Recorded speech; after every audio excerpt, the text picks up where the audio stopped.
સ્વભાવ તો ઘણી થી, કથાઓ ઘણી સાંભળી, પણ જેવો જોઈએ જીવનમાં એવો ફેરફાર દેખાય છે, પણ ખપે એવો નથી દેખાય છે હે?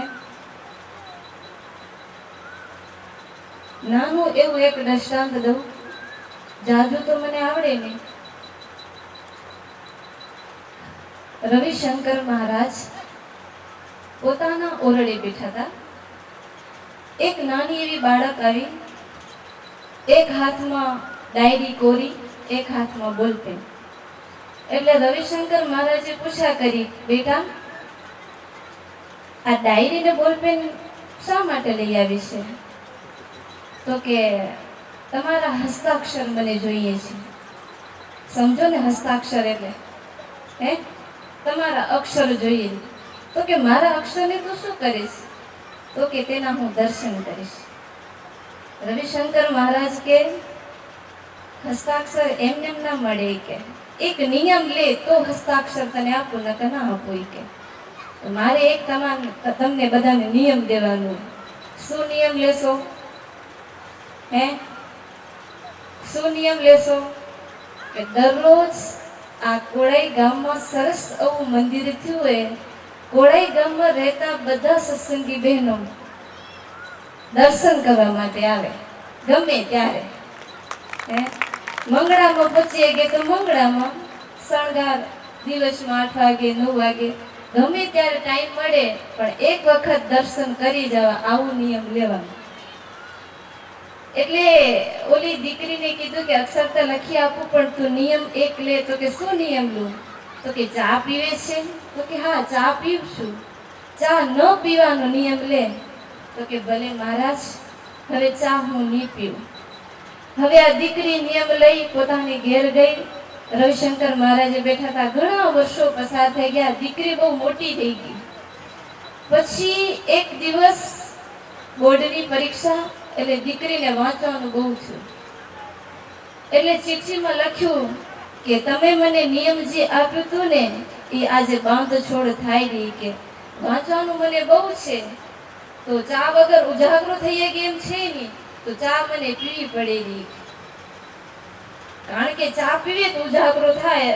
જે પીતા હશે ને અનુભવ હશે, ન પીવે તો ગળાનું માથું દુખે. ને જે પરીક્ષામાં વાંચતા હશે ને ખબર હશે કે ચા પીવે તો નીંદર ઉડી જાય, વંચાય હરખું. એટલે રવિશંકર મહારાજે કીધું કે ભલે બેટા તું ચા પીજે, પણ વિશેષમાં બીજું કહું છું કે ચા પીને કદાચ તું બોર્ડની પરીક્ષામાં તો પાસ થઈ જઈશ, પણ તારી જિંદગીની પરીક્ષામાં, જીવનની પરીક્ષામાં તું ખરેખર નાપાસ થવાની છે. હવે આ પત્ર પાછો રવિશંકર મહારાજે આ દીકરીને મૂક્યો. દીકરીએ વાંચ્યો પત્ર. પત્ર વાંચીને વિચાર્યું, જો આ બોર્ડની પરીક્ષામાં તો જો હું કદાચ પાસ થઈશ, પણ જિંદગીની પરીક્ષામાં હું નાપાસ થવાની છું. હે આ જિંદગીની પરીક્ષામાં હું નાપાસ થાઈશ, તો આ નિયમ તો મારે અડગ રાખવું. ચા પીધા વગર પણ મારે પરીક્ષા આપવી છે. આ રવિશંકર મહારાજ એક ભક્ત છે, એનું વચન માનીને ચા ન પીધા વગર બોર્ડની પરીક્ષામાં પાસ થઈ ગઈ. ઈ દીકરી ચા ન પીધી છતાં ઈ પાસ થઈ ગઈ.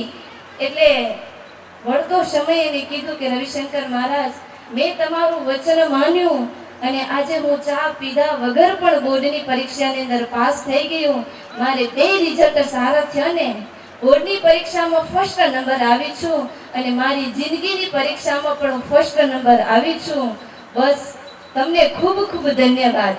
તમે મને આ ચા પીવાનો નિયમ આપ્યો એટલે હું 2 પરીક્ષાની અંદર પાસ થઈ ગયો. હવે આપે 2 પરીક્ષાની અંદર પાસ છીએ કે નથી એ તપાસ કરવાનું છો. ચા કેટલા જણા પીવેલા? હાથ ઊંચો કરજો સ્વેચ્છા. ચા કેટલા જણા પીવેલા? 1 2 3 4. હવે આ દીકરી એક ભક્તનું વચન માન્યું, એક ભક્તના વચનથી બોર્ડની પરીક્ષા દે.